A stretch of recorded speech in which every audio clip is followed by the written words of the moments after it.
Welcome to Side Roads. I'm Carlos, and this is a 2025 Ford Bronco Heritage Edition. The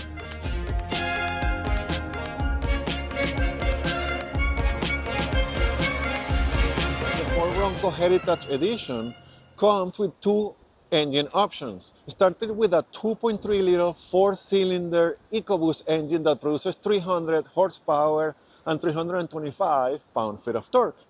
Then we have a 2.7-liter V6 EcoBoost engine that produces 330 horsepower and 415 pound-feet of torque. They are all part-time four-wheel drive with a terrain management system. It also comes standard with a Sasquatch package with things like electronic locking front and rear axle and rear lock differential. The Bronco is capable of towing up to 3,500 pounds. The Ford Bronco Heritage, because of the Sasquatch package, really competes against the Jeep Wrangler Rubicon. But because there are some other Bronco versions and trims, I'm adding there the Toyota 4Runner and the Honda Passport that you can cross-shop against some of those other trims. Fuel efficiency for the Ford Bronco Heritage is 13.8 liters per 100 kilometers city, 12.7 liters per 100 kilometers highway, which is 19 mpg city and 21 mpg highway. Price for the 2025 Ford Bronco Heritage Edition starts in Canada around the 68,000 Canadian dollars and goes up to 72,000 Canadian dollars. In the US, the price starts around the 51,000 US dollars and it goes up to 56,000 US dollars. None of those prices includes additional packages. The interior on the 2025 Ford Bronco Heritage Edition is nice in here. It's utilitarian and it fits the purpose of the car. So there are some hard plastic that have some texture and at least they look good, and there are some really basic hard plastic here. However, there are some soft inserts in the doors, for example, and the support points are comfortable enough. I like this white accent here, which is because of the Heritage Edition with the Bronco letters. It looks really, really cool. The steering wheel comes wrapped in leather. It's not heated for this unit, but you can get it heated in some other Broncos. We have a 12 inches digital gauge cluster and the graphics are fantastic. The animation are fantastic. It's really clear. You can change the information in the middle depending on what you want to see. All the messages come through there. And when you use your terrain management system and you change the drive mode, then the whole theme and the graphics change there. It is really cool. And then we have a 12 inches infotainment screen here. It's really big and the icons are really big. It's easy to use and responsive. You have wireless Apple CarPlay and Android Auto here. It is a pretty user-friendly unit. The air conditioning controls are here, are physical buttons and are rubbery, and it's really nice to use too.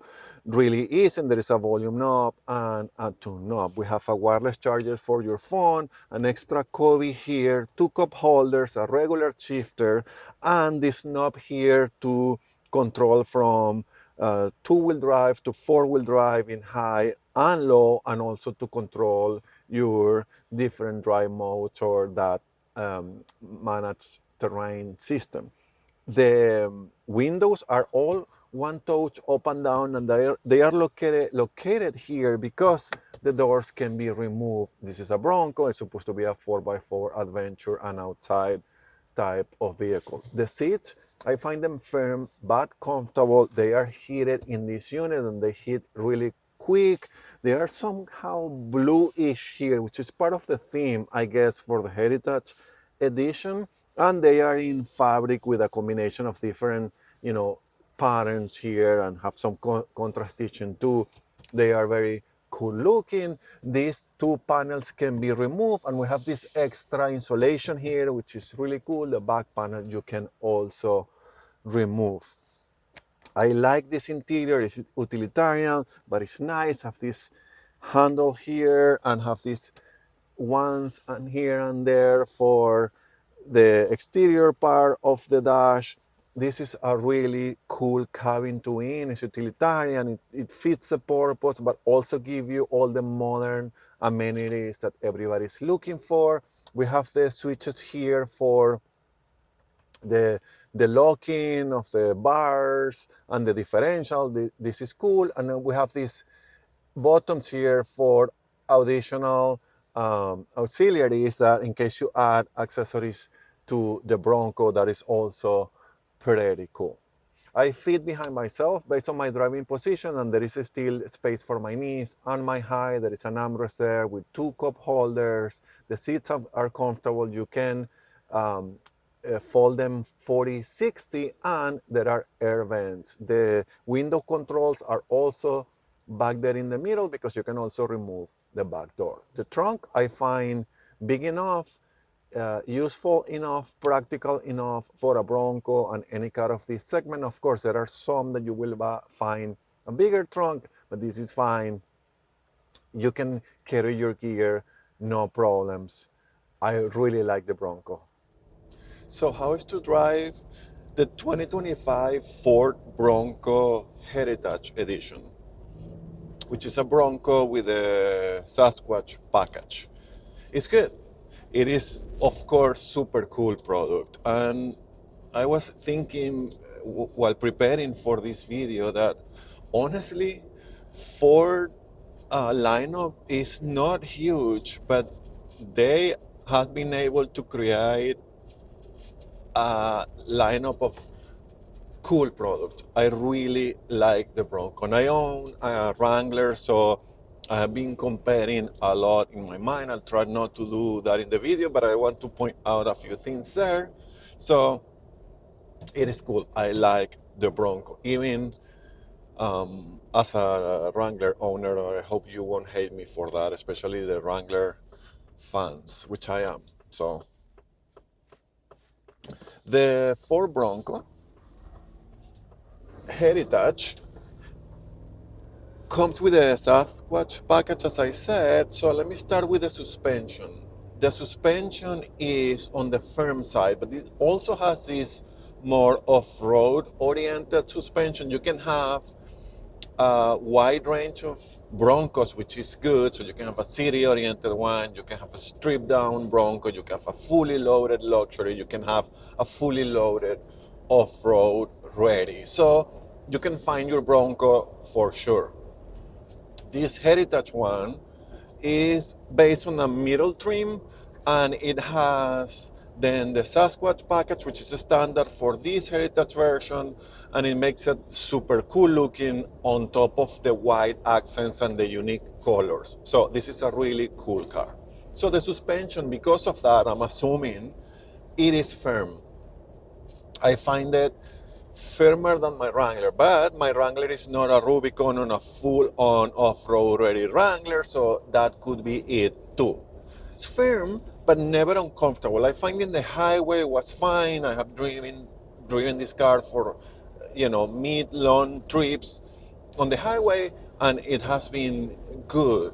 In the city, it bounces a little bit more and it's a little bit more firm, like the Wrangler or what I was expecting, but you can still live with a Bronco as your daily driver 100%. Plus, remember, that's a trade-off for a full-on off-road oriented and ready, super cool 4x4 vehicle. So I think that's good. It's still not as firm as the 4x4 only vehicles used to be, but I noticed that and I had to share that. I like it. This is to me by any means a deal breaker. I would still get a Bronco, so that's good. And I will only get it with the Sasquatch package anyway, so I guess this is a perfect long test drive for me. Then we have the cabin insulation. And this is a tricky part because for the longest, by the way, I consume a lot of YouTube videos. I follow all these main pages. I started this channel inspired by those. So I've seen a lot of videos about the Bronco since the start, since it was launched. And of course, I read a lot of articles about cars and all that. So this is my theme. And everybody pretty much complained about how loud the Bronco was. I don't find it that loud. In the highway, it was fine. I have a Wrangler Willys soft top, so it's a lot louder because of the soft top for sure. So right there, I'm not offended by this. But these have a double laminated windshield, and we have sound insulation little pieces here and there, and I think that's helping. I don't find it that bad, to be honest. We have all terrains, huge tires here. So that generates noise, but that's part of the experience of owning a Bronco. So I'm fine with that. But honestly, I was expecting the highway to be impossible, and it was not. I haven't driven a hardtop Wrangler in the highway, but I have driven it the same roads like this. I remember the Sahara was SUV quiet like. I think this is between that and my soft top Wrangler, but it's still pretty good. So again, I was expecting impossible to live with, and that is not the case. And depending on the road, it can be pretty chill. I typically drive in pretty rough roads, so to me this is good. The steering is a little bit heavy, I would say. I mean, for daily driving and in the highway, it's fine. Then you need to turn and all that. You need to put a little bit more of effort, but you are moving a huge set of tires again. But the turning ratio is super, super good for this car, way better than my Wrangler. So I like that. But in general terms, again, you can live with this with no issues. I said this in several of my Wrangler videos, but honestly, if you're getting a Bronco, you need to be prepared to get a Bronco-like car. It's a 4x4 oriented car and designed with that purpose, and has shortcomings when comparing with a regular SUV, but that's part of the charm too. So I'm good with that. The transmission is a 10-speed transmission. I have complained in the past about 10-speed transmission. I'm not a fan, but surprisingly enough, this one has behaving with no issues whatsoever. I didn't have any hesitation. I didn't have any weird noise. Nothing weird happened so far for this. So this one, I don't mind.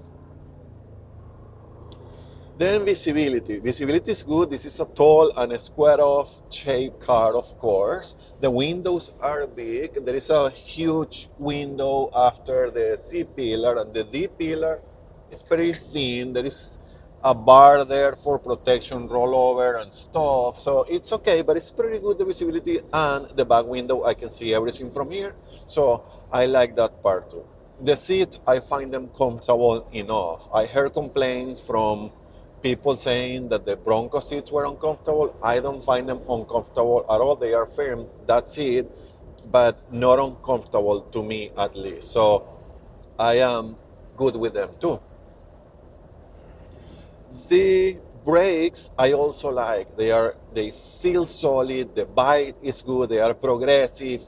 You can stop this car with no issue. And this is the part where now the Ford part start to play, you know, a role here, because the way that Ford build their cars feels so freaking solid. Even the Bronco, which we will talk about other details later. But really good. I love the brakes. I find it makes me feel super safe and comfortable, and no issues by braking or stopping this car in any situation. I like that. And then we have the engine. You can get the Bronco Heritage with the 4-cylinder 2.3 liter EcoBoost, or you can get it with, like we are driving today, the 2.7 liter V6 turbo engine. And the engine is good. It feels powerful. It roars. Have this tone on the exhaust too. It sounds meaty and like you are in a big truck ready to eat the world. I like that vibe. Of course, it's super cool.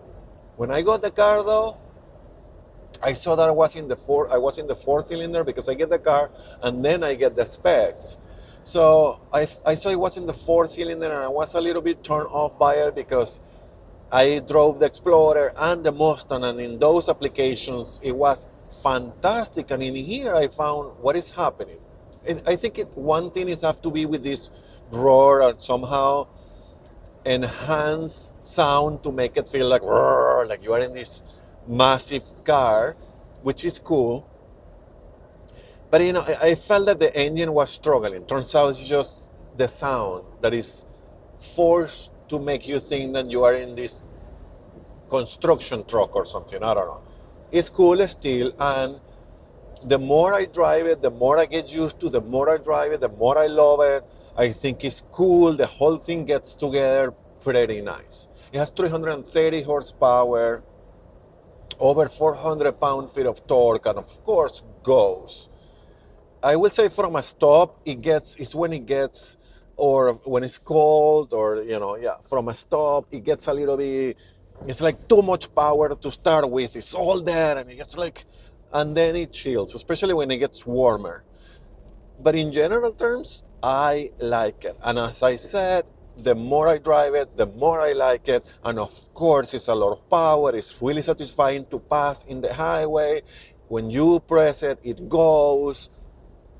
It feels substantial, and you will never eat more power like this. So it has this super truck feel, and to me that's unique and it's cool, and it makes a Bronco. So I really like it.